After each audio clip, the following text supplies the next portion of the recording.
Bienvenue à l'école de yoga Shakti à la Garde. Ici, nous enseignons le yoga traditionnel, le Hatha Yoga. C'est une forme des plus anciennes du yoga qui existe depuis des millénaires. Il a traversé les siècles.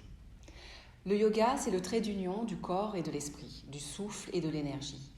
Le Hatha Yoga se présente comme une voie de libération et permet de prendre en compte la totalité de l'individu dans sa tridimension, au niveau physique, énergétique et mental. Il y a différents éléments qui constituent le yoga, on va en compter 7.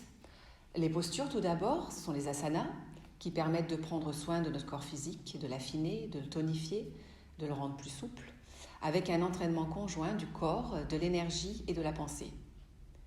Dans une série de postures, il y a des postures immobiles et des enchaînements de postures plus dynamiques. Ensuite, il y a les mudras, des gestes, des bandhas, des contractions, et les drishtis, des concentrations oculaires. L'ensemble de ces gestuels sont des points sensibles et importants pour rendre notre structure énergétique hermétique. Les pranayamas, c'est la gestion de la respiration et la relation avec l'énergie. Maîtriser sa respiration apporte de la stabilité, de l'équilibre et permet d'augmenter notre énergie. C'est le pilier du yoga.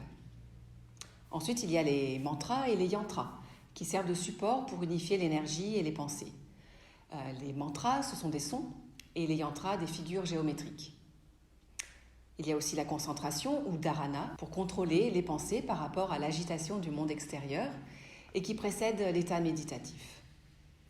Vient la méditation, la recherche d'un état libre des tourments, une quête de la non-dualité. C'est une rencontre avec soi-même dans un espace intérieur immobile et apaisé.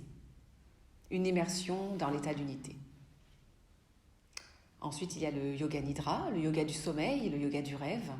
C'est un état de conscience intermittent entre sommeil et rêve. Ce membre, ou anga, appartient au Hatha Yoga. C'est une relaxation profonde et la visite de notre monde intérieur. Et puis, il y a aussi le niveau thérapeutique. Et l'ensemble de ces techniques est abordé conjointement de manière égale. Ces parties sont inextricablement liées. Le but du yoga est une recherche de santé, de longévité et permet de stimuler l'énergie qui est en nous et la maîtrise des pensées, une véritable recherche personnelle et spirituelle. L'originalité de ce yoga est la multiplicité des techniques pour que chacun trouve ce qui est efficace pour lui.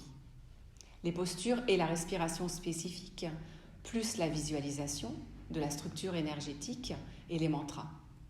Les pranayamas peuvent être pratiqués de manière à part, tout comme la méditation et les concentrations.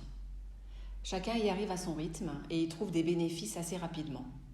Pour plus de souplesse du corps, un apport d'énergie et de stabilité des pensées. C'est une vraie recherche personnelle dans un monde hyper matérialiste et ça nous permet de nous retrouver, de trouver l'équilibre et l'harmonie, de la stabilité à la fois énergétiquement et mentalement. La préparation du corps est importante pour le tonifier, assouplir et permettre l'aisance en assise. Le yoga demande de la patience et aussi nécessite abandon et lâcher prise. Ça permet de se connaître soi-même, ça permet d'avancer sur un chemin de liberté et d'autonomie, d'ouverture, de recul et de bienveillance. L'école Shakti vous accueille toute la semaine, sont donnés des cours en journée et en soirée, des cours de Hatha Yoga, de méditation et de yoga nidra. Il y a aussi des cours de yoga prénatal et postnatal. Nous organisons aussi des ateliers et des stages qui permettent de renforcer et de connaître davantage la pratique de Hatha Yoga. Vous êtes les bienvenus, vous pouvez également faire un cours d'essai gratuitement si vous le souhaitez. Je vous dis à bientôt.